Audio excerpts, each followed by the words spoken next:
Development Subcommittee. This is a public hearing. Today's date is April 29th. Today we have in attendance Councilor Rita Murcia, Councilor Jim Milanazzo, Councilor Bill Samaras, along with the subcommittee. We have Parking Director Jim Troop on hand and Traffic Engineer Eric Eby from the City of Lowell, along with, Assistant Planning and Director Diane Trad, as well as other businesses and residents in the audience here tonight. So good evening to all. Thank you for coming. Tonight's agenda consists of the City of Lowell parking ordinance. This is more or less part two, if you will, of a hearing we had late in March where there was some good dialogue between the businesses and residents. And where we left off is that we were expecting a study from the parking director, Jim Troop, who's on hand this evening. So what I have here in front of me is a basically cost analysis of parking studies that, I don't know, I was more or less under the understanding that this is something we could do in-house more or less rather than pay, $45,000 to $60,000 on a traffic study. So, Jim, would you mind coming up to the podium, please? Thank you very much. And we had a... Yeah, you can have a seat. Oh, I'm sorry. Yeah, Mr. Clerk, roll call, please. Chairman Belanger. Here. Councilor Kennedy. Here. Councilor Martin. Here. Councilor Rourke. Here. 4 present. Thank you, Mr. Clerk. 4 present. So, Mr. Trooper, what do you, thank you for this information, by the way, but what do you think the next step should be here with this study? I'd rather not see the city dole out $60,000 when, we know the issues ourselves firsthand, and I think we can address them internally. So what do you make of all this? If we can backtrack maybe just a little bit first, I thought that the next steps were going to be to provide some costs as to what maybe an independent contractor, somebody that was specialized in reviewing parking ordinances, what they would be able to provide insofar as scope. Their initial email came back, and that's in the form of the memo that I provided close to a month ago while Mr. Geary was acting manager. Since then, Nelson Nygaard, we provided them with some information that we collected from the kiosks, some data, space analysis, and what have you, and they were able to come back with a little bit more of a focused price based on the information that we provided for them from the kiosks. What they provided for us was an analysis of the entire city, the parking ordinances, space information, rate analysis. They would go out to the stakeholders throughout the city and conduct interviews with them to find out what's important with them. It was a fairly comprehensive analysis of the parking ordinances and where we wanted to go with some specific direction. They came back at about $36,000 to do this process, and that caught me by surprise. It was well above what I expected for them to come back with a price. So we had a conversation with them late last week if they could maybe narrow it down a little bit and to kind of find out exactly where we want to go. And I think that's the important thing that we need to decide is what do we want to do with the parking ordinance. If we want a full comprehensive review, including all of the programs that fall under the parking, it's going to cost more than the $36,000. If we want to provide an educational piece where we provide the boots to the ground data analysis under their direction, what information do we want to collect, what do we want to provide to them, we can get that down to about $12,000, which is right about where we expected the budget to come back at.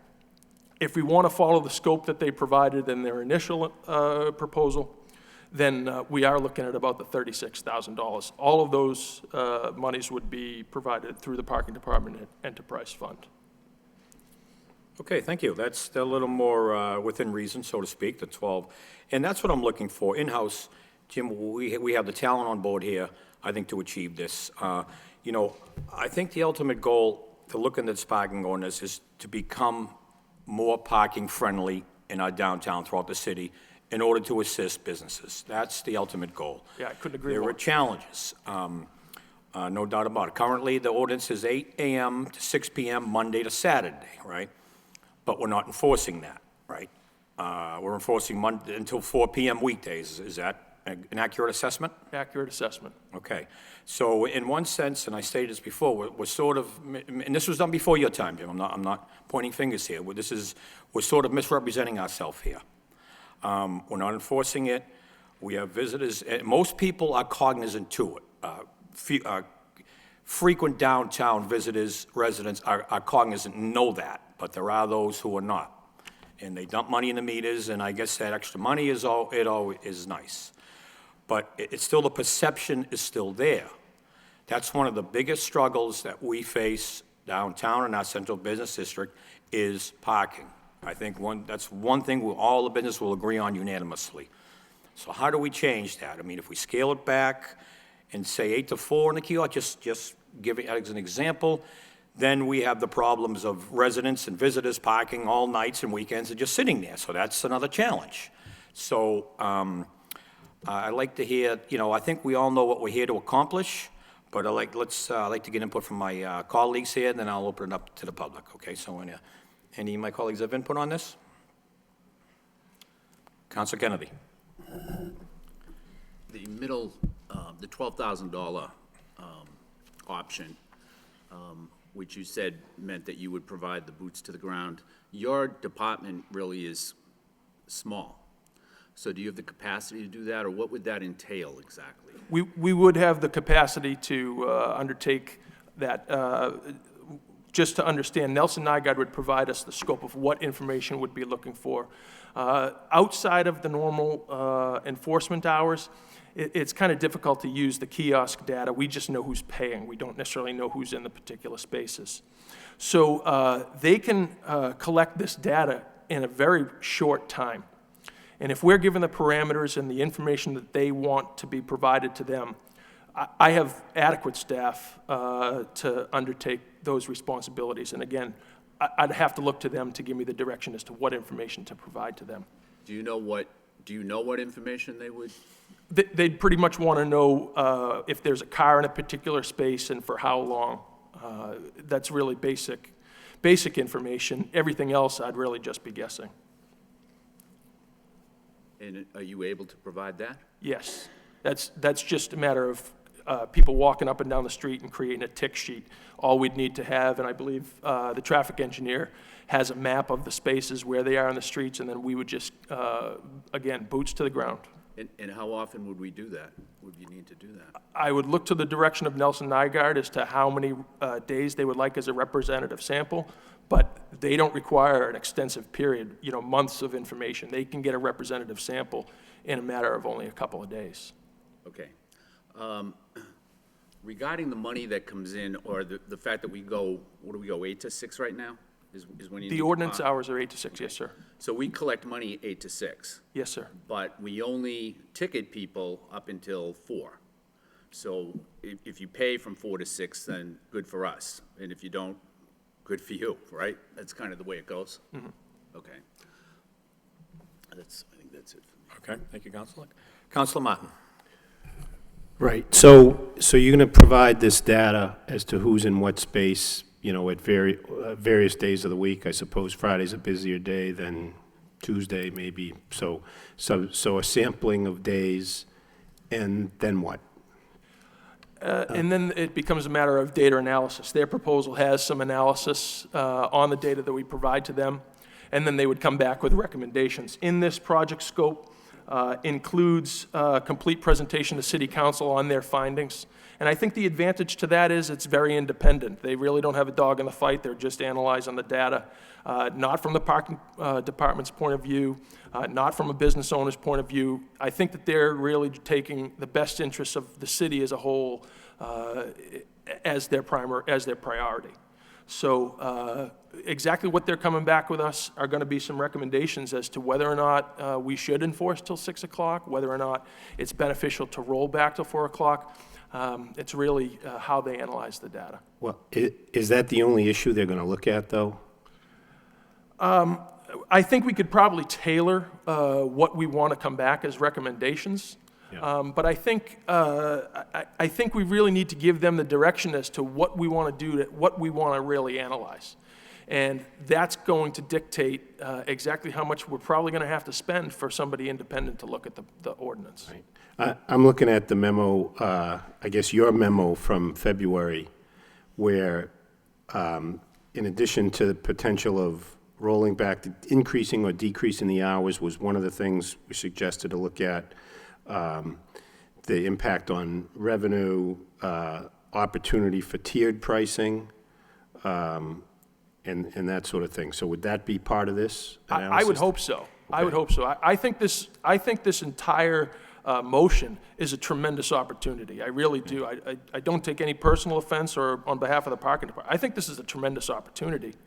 No, and I agree. So I'm just trying to get the parameters of what we're going to be looking at. And I think for the public's point of view, at least my view of this, and I think I speak for a good number of counselors, is we don't look at the downtown meters as really a revenue source. That's not the goal. I think the goal is to turn spaces over so that when you're coming in to visit, you know, a restaurant, a retail-type business where it's in and out, you're going to be there an hour or maybe only slightly more than an hour, that you're there, there's a space to park, and you leave.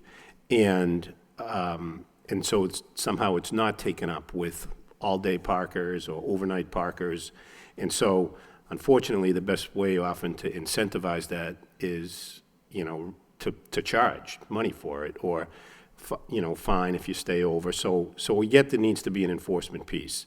But I think, you know, sometimes that gets lost as, you know, this is a revenue grab, which in my mind it's not. I'm not suggesting it is in yours either.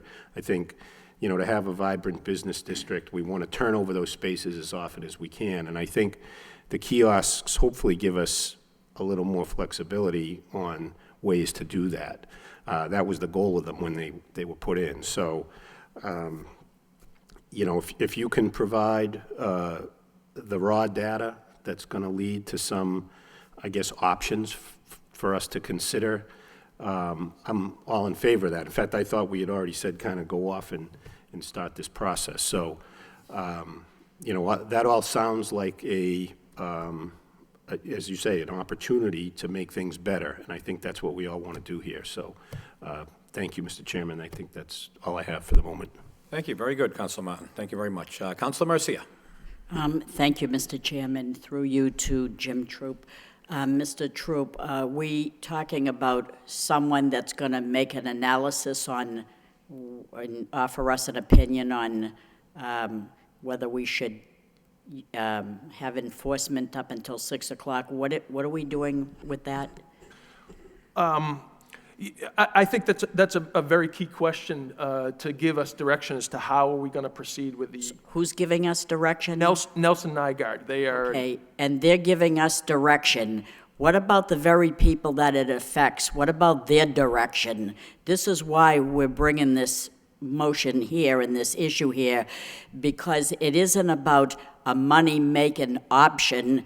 It's about spin-off. Spin-off where our businesses can acquire extra revenue for themselves. After all, they're paying double a tax rate. They're taking a chance with the city. It's a crucial hour of people coming home from work, and I'm not just referring to the downtown.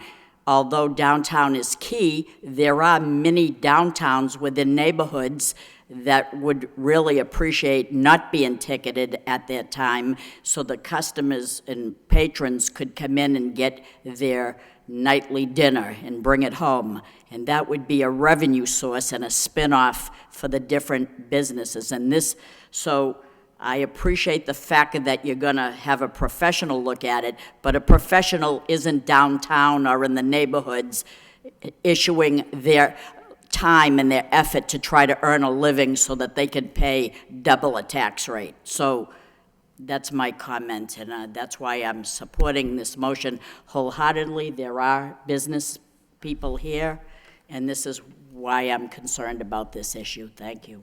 Thank you, Councilor Mercia. Very good. Councilor Milanazzo. Thank you, Mr. Chairman. Just a comment. When I come down on Saturdays to, conduct some business, occasionally I will have a business owner say to me, why don't they enforce on Saturday? Because you just had to walk 1/8 of a mile to my store because the residents that live above my building are parking here all day long and no one, so I think Council Martin's point, and I think what we're all trying to get to, that it's not a revenue generator, but it's to turn over the vehicles. So again, I don't know if that will come as a result of this discussion, but again, it's not to be punitive either, it's to move cars and turn over vehicles. My other question has more to do with not the ordinance, but the software that we use. It's my understanding that if you don't carry money, coin in or otherwise, and use a credit card, you have to pay the maximum amount of $2. You could be there for 15 minutes, but it costs $2. So I just, was wondering if that is something that the city, maybe not through this motion, but could look at, because again, if it's really not a revenue generator, well, then if I'm parking for 15 minutes, I should be charged a quarter, as opposed to paying $2 when I come to City Hall and have to pay $2 to run into, to go to a meeting. So again, just something else to consider.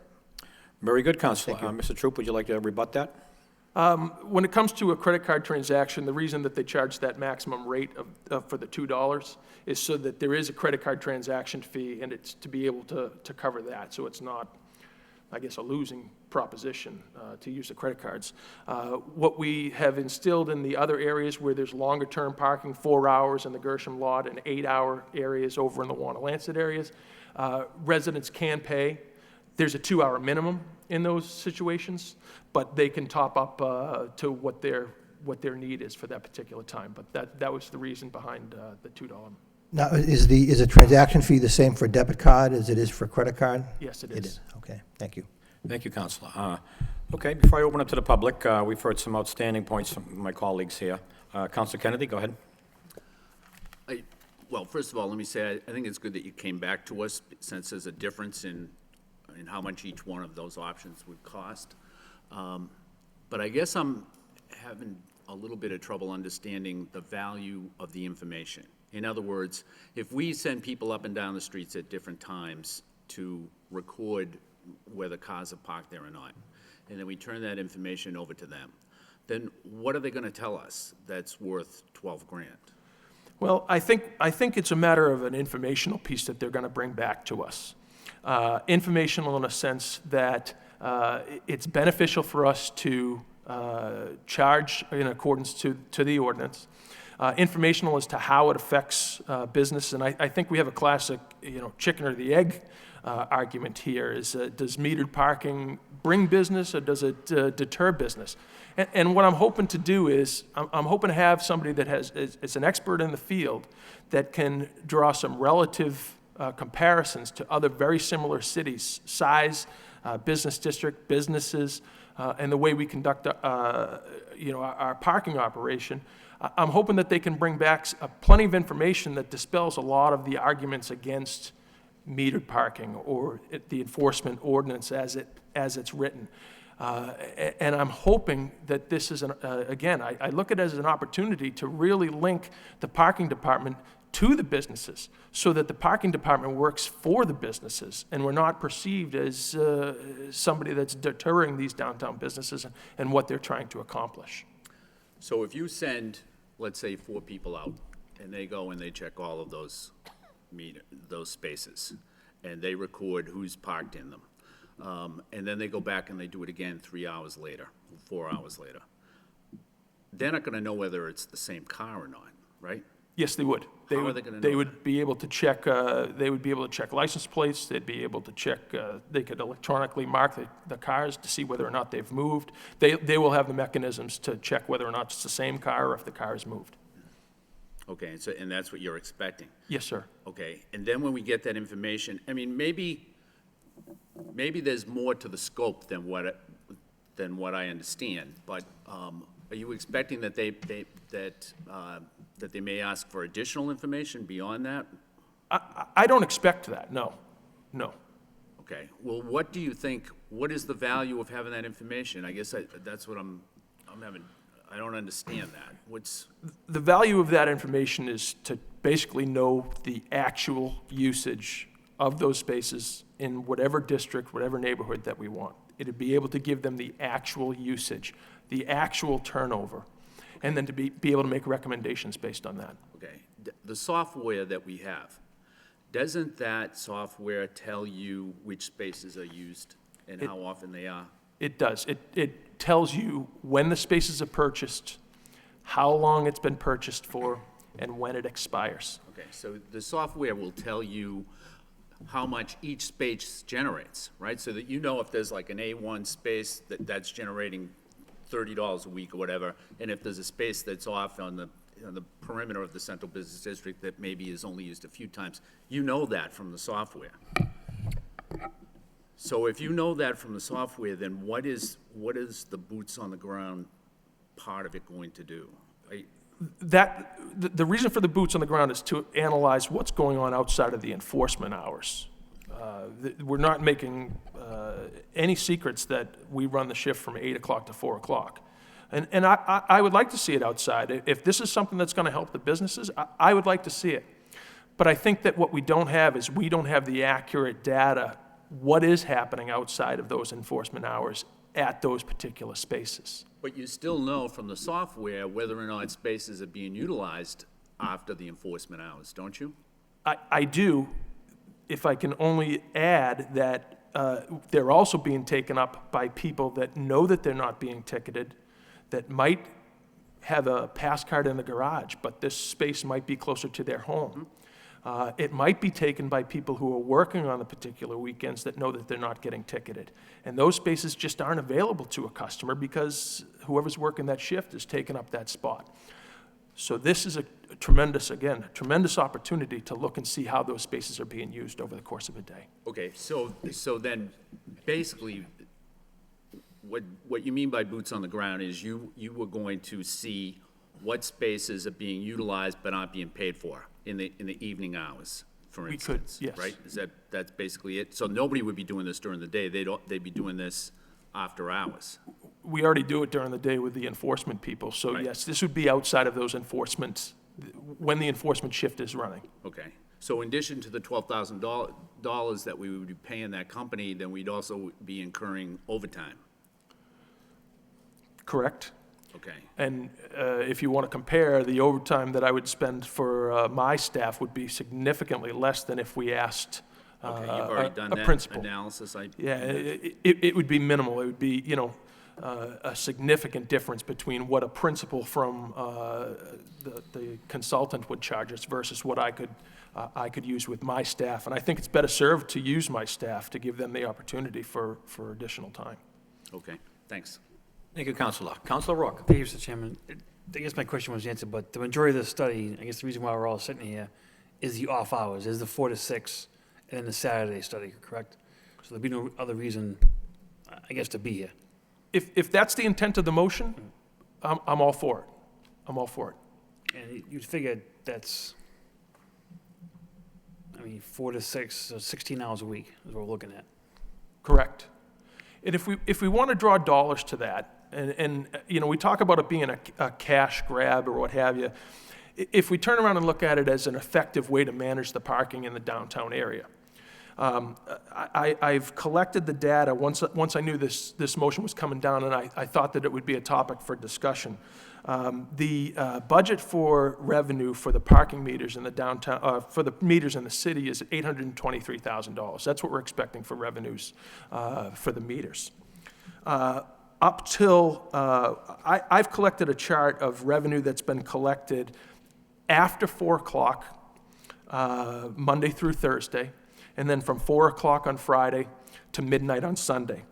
To date, that revenue is $53,000. That projects out for a yearly total of almost $164,000. That's a significant portion on a budget of $823. And if we're looking at revenue and how the parking department is operating as an enterprise fund, that's 20% of our meter revenue, and I would hope that we'd be able to recoup that some other way. So I'm also thinking that this shouldn't take 8 to 6 on Saturdays as well? Is that what the ordinance states? Yes. That's what the ordinance So look reads, at yes, 20 sir. hours a week. So, is that a 4-week process, a 6-week process to get the data that you would need? I'm sorry, I didn't hear the first half. How many weeks would it be? 4 weeks, 6 weeks, 10 weeks for you to get I the don't- data you need? I don't think it would be that long.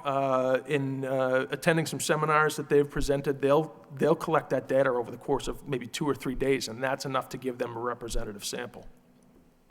So we could be spending $12,000 for 3 days of study, whereas your crew could take care of that? The $12,000 would be the analysis of the data, plus their review of the ordinance, how it would affect, as well as attending the city council meetings. There's quite a bit mapping of the regulations, and they're defined. We would focus on particular neighborhoods or parts of the downtown area. There's more to it than just that. A lot of it is the analysis, the preparation, and then presentation. Thank you. Okay, Councilor Martin.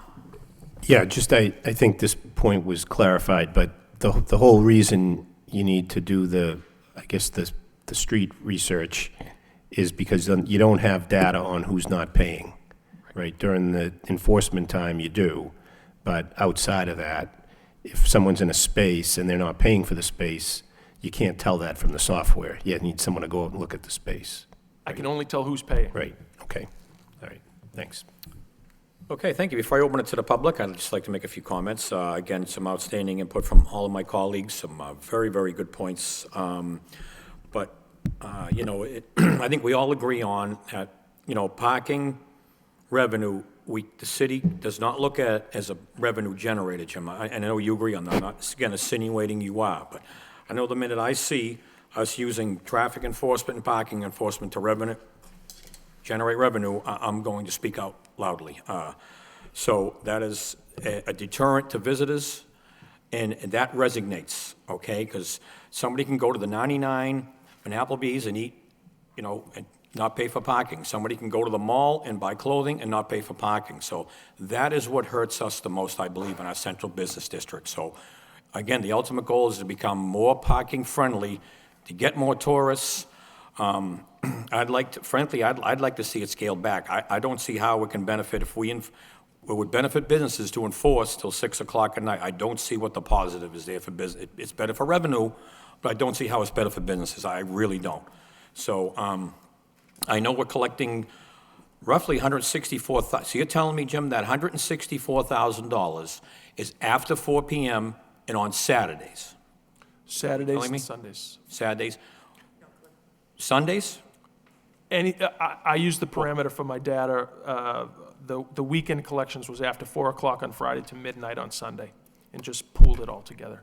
Okay, all right, because the kiosk does not read Sundays, but that seems that's higher than I ever anticipated, to be honest with you. It's a high number. If that's what you say, then that's what it is, but thank you for that input. I mean, I know we have several challenges down the road here, so what I want to do is open it up to the public. I just have one question. Oh, I'm sorry, Councilor Mercy, go ahead. I'm sorry, Mr. Chairman. Jim, I don't understand how you can make a comment about Friday or Saturday till Sunday at midnight. Nobody's putting money in the meter on a Sunday up until midnight. Is that what you're suggesting here? When I collect the data, the parameter that I use as a start and an end is 4 o'clock on Saturday, when the meter enforcement shift ends, till Sunday at midnight, and I've generated a total.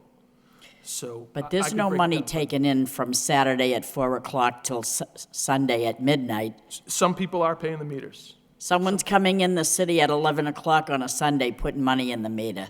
Well, actually, I'm glad you said that, because what I also did was I gave a percentage of how much money is collected prior to 8 o'clock, and it's consistently well above 95%. So the money in the meters, 95% of that money is paid before 8 o'clock at night. So you have a rare exception when somebody might actually pay the meter outside, after 8 o'clock or midnight or what have you. But over 95% on just about every single day is paid before 8 o'clock at night.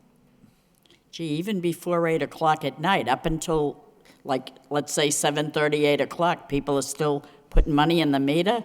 That's amazing. I'm so pleased about that. It shocks me too. It shocks me too, but it's real numbers. That's surprising to me. It is, Councilor Mercy, I do agree with you. I mean, most people are frequent visitors to downtown and know what's going on, know the ordinance. So it's surprising to hear it's that high, but, Mr. Troop, thank you. So I'd like to get some input from the public here on this issue. Who would like to speak on this matter? Mrs. Bell? Thank you.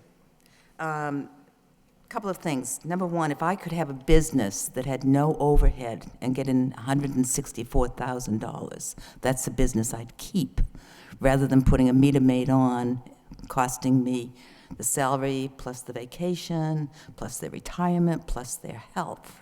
That would eat into that $164,000. I'm just being really a little bit funny here. But I think there are two issues here. One that is being addressed and being addressed fairly intensely, and I agree with Councilor Kennedy in the questioning the why.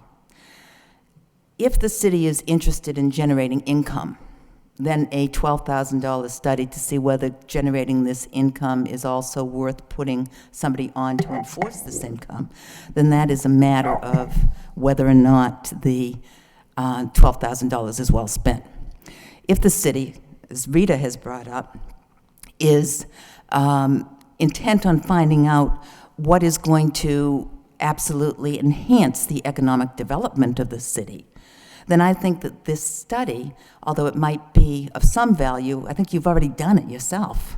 Other than seeing who is there and who isn't paying, you've pretty much done it yourself.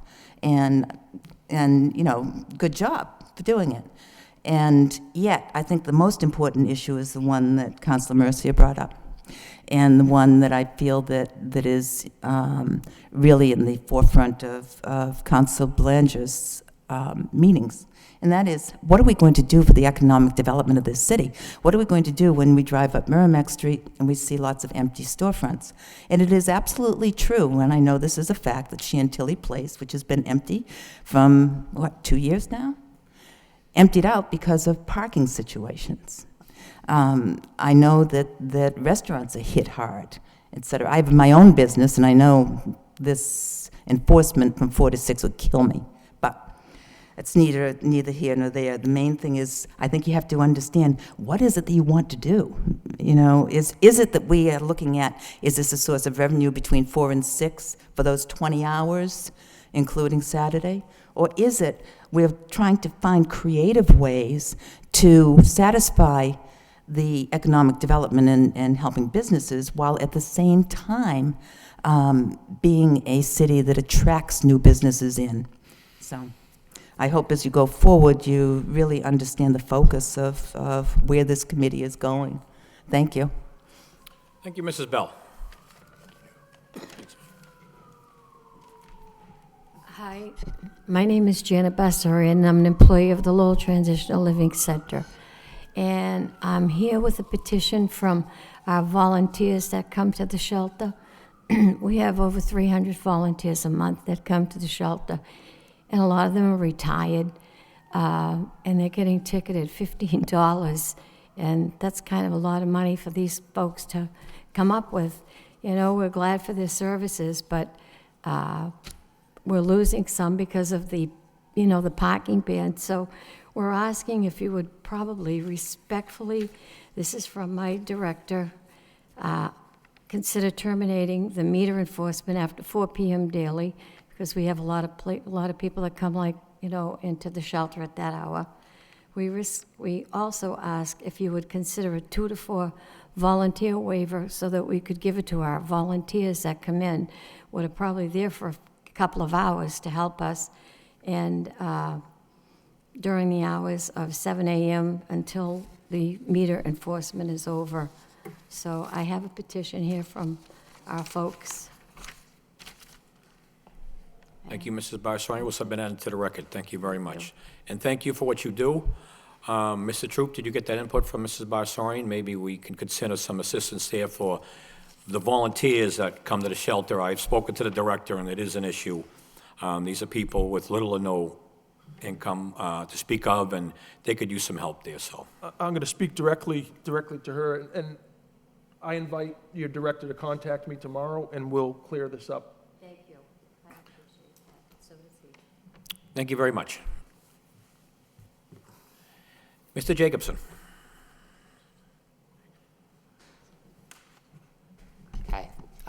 Just a couple of points. One is, And, Andy, please state your name for the record. Andy Your business, Jacobson, please. Brood Awakening Coffee House on Market Street. Thank you. A couple of things. One, am not for free parking downtown. I think I think we've sort of maybe talked about that. I see too many times, especially in my business, there are residents, there are business owners, there are employees that just sit there and park all day long. So I think you do need an enforcement. I am fine. I don't think we need to enforce it beyond the 4 p.m., but we do need to figure out a way to make sure that residents who do have parking passes are using those garages, that business owners and employees are using the garages to free up those spaces for people that are coming into downtown. To no disrespect to residents and other business owners, the downtown, at least since I've been here, and it's almost 9 years now, has always had meters there. So any new business that's coming in and who have been there have realized and known that meters are there. It's part of the downtown culture these days. Boston, Somerville, Cambridge, Worcester, I think a lot of them have meters going till 8 p.m. and even some smaller cities. So, I'm not saying enforce it that long, but it is the way things are happening now, and it is for enforcement purposes in order to keep people coming and going. What I would like to see is, figuring out how to get the residents into the garages in the evening versus hanging out and parking in front of their condos during the day. And I'd like to figure out how businesses can get their employees into the garage. I was wondering if there's a possibility of maybe reduced parking fares, and again, it might be a business expense, but if the business wants more business, then they may need to pay a little bit. If maybe businesses can purchase, depending on how many number of employees, a pass card, for say $30 a month that can be used to give to an employee. It may not be tied to a specific car, and there may be logistics around that, but to give to that employee so that they can park into the garage during their shifts, especially those that are working during the day. I think that way, again, it is an additional expense, but I mean, if you're looking at $30, if you're looking at residence parking, it's $48 for a month. I mean, really, I don't believe any other city you can get that cheap of parking for a 30-day period. In parking in the garage if you sit there and you work nearby, you're parking there for a 24-hour period, and you're paying $48 for an entire month. So, and businesses, I think, get to pay $52 or something like that. So, I think there are possibly opportunities to push businesses, business employees, and the residents back into the garage. I do hope, though, that there is some conclusion to this, because I think, as I stressed to a couple of counselors on the committee, I'm personally tired of this issue always being an issue. So I'd like to see us sort of come to some resolution. Thanks. Thank you, Andy. And you're doing a great job down there at Brood Awakening, by the way. Keep up the good work. But you make some good points, Andy. This is all about being business-friendly in our downtown. I know you see that. But the goal is, if we were to scale it back, and I'm hypothetically speaking, that would involve a council approval, full council approval, if we did. But what we don't want is it to be gobbled up by residents and visitors and employees from businesses, and that's a good point. That's what we need to make sure does not happen. That's not the goal here. So it would involve enforcement on Saturdays, 2 hours, or maybe with chalking tires on Saturday afternoon to make sure we have turnover. But, we're not going to have revenue at that time, but we'll still be paying out. But, there'll be a trade-off. We'll be hopefully have more visitors who are spending money, and we get meals tax money off of those tourists and visitors as well. So that is the challenge here, to become more parking friendly and to make sure that cars do not come Friday after work and sit until Monday morning. That's the challenge we propose here. So I appreciate your input.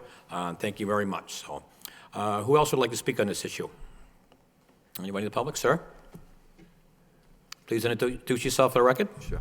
Hi, I'm Jack Moynihan, 88 Prescott Street, and I'm also a representative of the Lowell Downtown Neighborhood Association. And I wholeheartedly support what you folks are trying to do here. I just have some concerns, like Andy very much hit upon, that going about it the way with just the hours could have the exact opposite intent, and that you just would have people parking there all day long once it became advertised. Because as Andy said so clearly, I mean, you see people whom I know have parking garage passes, but for whatever reason, they just don't want to walk a little further. They just park there all day. So maybe not to have any sort of like payment, but just like chalking for every 2 hours or something like that. And also another suggestion, and maybe during the week, if maybe there could be like 30 minutes of free parking in the garages or something too, because I know it's got to be really tough for a business like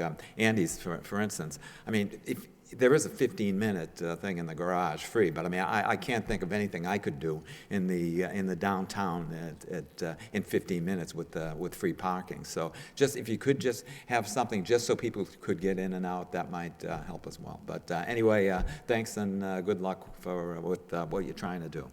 Thank you, Jack. Some great points. Thank you very much. Anybody else like to comment on this issue? Sir, grab the podium, please. State your name for the record, please. My name is Don Greenwood, and I live on Fayette Street. I have just one question. I noticed most people showed up here about 5:15. I didn't put any money in the meter. How many of you put money in the meter when you came in here tonight? Well, you're Mr. Kennedy cognizant walked of in that, before Tom, me, yeah. and, you know, it's just a fact that after 4 o'clock, the enforcement doesn't occur. I can come down here and park for 2 hours, sit until 6 o'clock and go do something, or stay until 10. And I'm going to use that space. And I volunteer over at the MRT, and every night, there are cars parked there every night when I go down there to volunteer. I don't know where they live, but there are cars parked there with no event going on whatsoever. So there's opportunities to change the culture of parking down here, and I frequent Andy's place. I frequent most of the restaurants downtown on a weekly basis. I went up to the Olympia this afternoon for lunch. Now, I walked in and walked out. I didn't pay for parking. You know, I hope I didn't get a ticket, but you know, there was meters there, and I didn't do that. I'm sorry about that, but I'm going to admit to it. You know, and that's what most people do. They want that opportunity to run in and run out. I wonder about so many loading zones that are around the city. I park on Saturdays to go to Andy's place. I have to park in the loading zone, and I do that at the risk of, I guess, getting a ticket, but there's no meter available to me because all the meters are used along the street there. So it's just another observation of what goes on downtown. So appreciate the time. Thank you. And a very good observation is that. Thank you very much. Anybody else like to speak on this issue? State your name for the record, please. Sure. George DeLuca, 463 Merrimack Street, which is just a couple of blocks up here. So my question is more along the lines of from a standpoint of some residents who live in an area that's not really downtown, it's in the acre, doesn't really have the need for the constant turnover because it does turn over all the time and there are always ample parking spaces out there, even though there are kiosks and you know, the placards all the way up the street. So couple that with the nearest parking garages is several blocks from here. So residents do rely on, particularly people that are coming home from work, you know, they park where they can park, you know, and there's still ample parking spots even at night. So I guess my question is along the lines of how deep are you going with your study? Are you actually going to go everywhere where there's parking meters outside of downtown where it really isn't? As Councilor Martin said, the whole idea is to rotate parking, particularly so that businesses won't be adversely affected. Are you going to draw the line somewhere where that's really not as relevant? Thank you, George. Jim, would you like to answer that? That's one of the things that we need to determine as to what do we really want to review.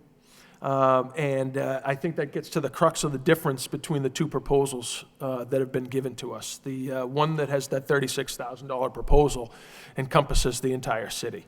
The $12,000 focuses on some key and targeted areas that I think that we're talking about right here.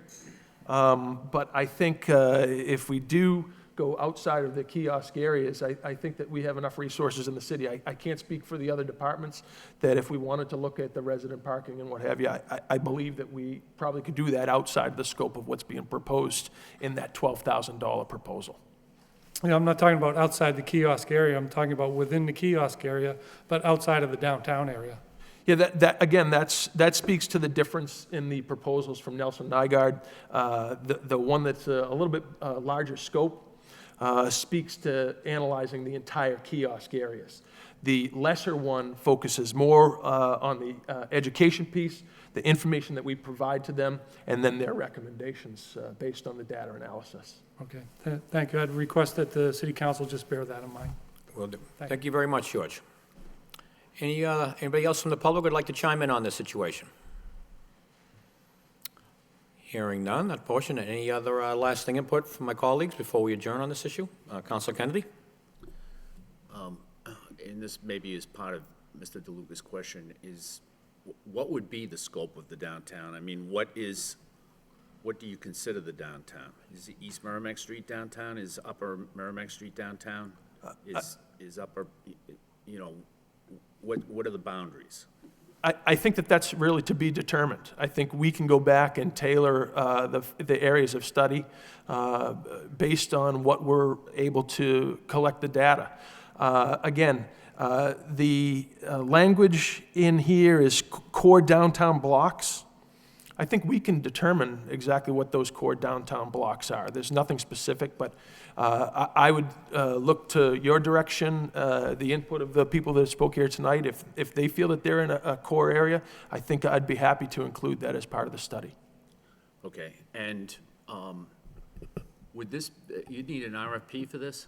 I mean, you've talked about this company that would do it and indicated how much it would cost for that, but wouldn't this be something that would require an RFP? We had discussed that, but didn't get into specifics. The initial thought, back when this was part of the initial discussion, was to explore the opportunity to include that as part of a change order from the downtown two-way study.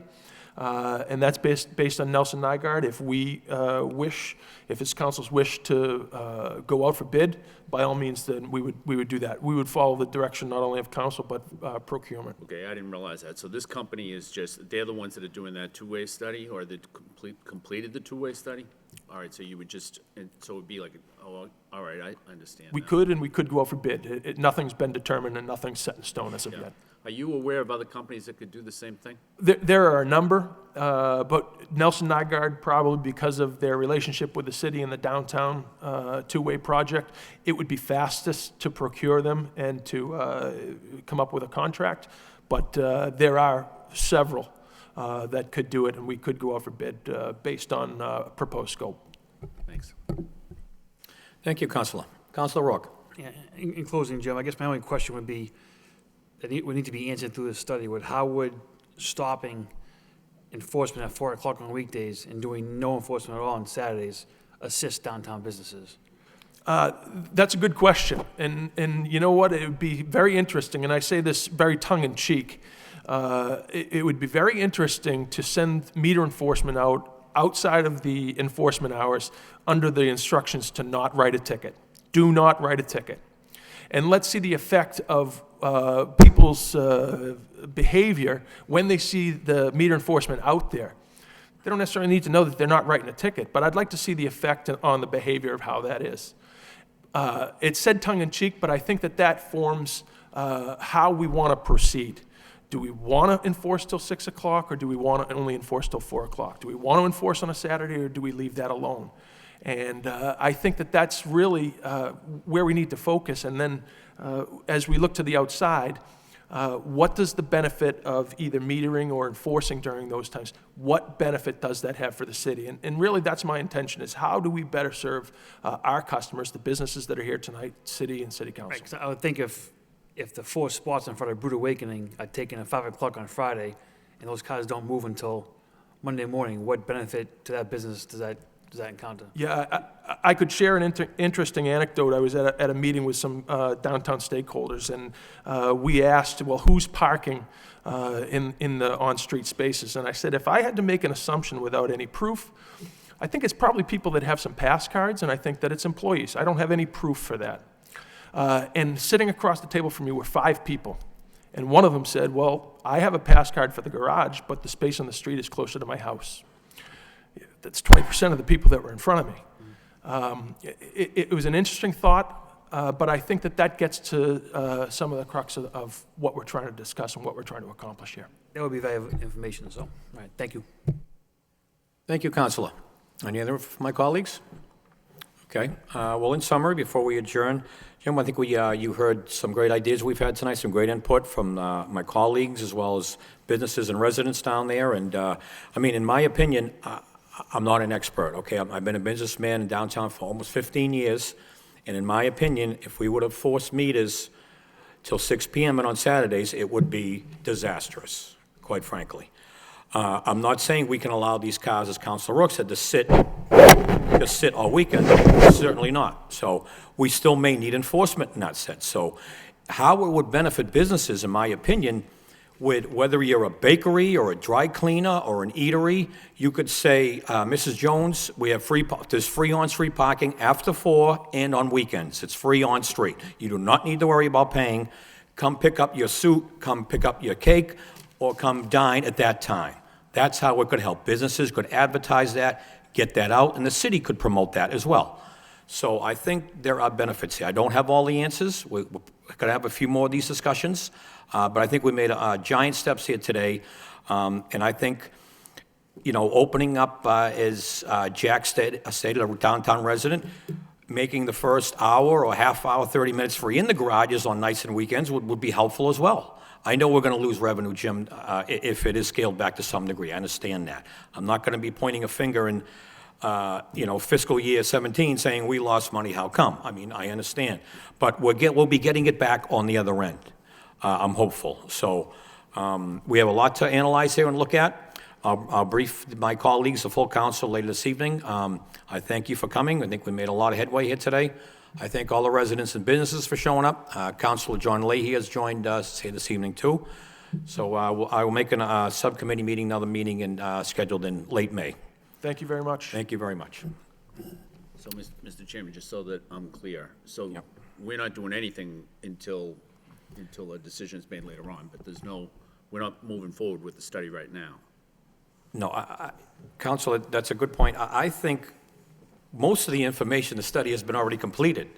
You know, I think we can handle this in-house. I really do, Jim, with your department, the businesses, and as you stated earlier, you want to be looked as an asset and an ally to the businesses. Well, the only way to do that is if we engage businesses and residents. So that's what we're going to do from here on in, get input from all stakeholders on this issue. So that is correct, Councilor. I don't think this subcommittee has the authority to approve a study at this time. That would need a full council approval, am I correct? Well, yeah, but I mean, the subcommittee would make a recommendation to the council. I'm not making a motion to that. I just wanted to be clear that I just wanted everybody to know that we're not going ahead with the study right now. No, we're not, Jim. I think we can, even 12,000, I mean, it's not exactly exuberant, but I think we can narrow this down. I really do in-house. I think your department could handle the lion's share of the study. I really, really do. It's obvious there's a demand for parking all hours. There's still cars on the street at 6 p.m. At least people are still circling Market, Central, and Middle at 6 p.m. I can tell you that firsthand. There's no need to, maybe some overtime, but not a whole lot. So I think if you could take another look at this, maybe even narrow it down a little more, come back in May before I go to the full council for a study approval, if you will. So I do appreciate it. Thank you, everybody, for coming tonight. Do I get a motion to adjourn? Motion to adjourn by Councilor Rourke. Second? Second by Councilor Kennedy. Meeting adjourned. Thank you very much.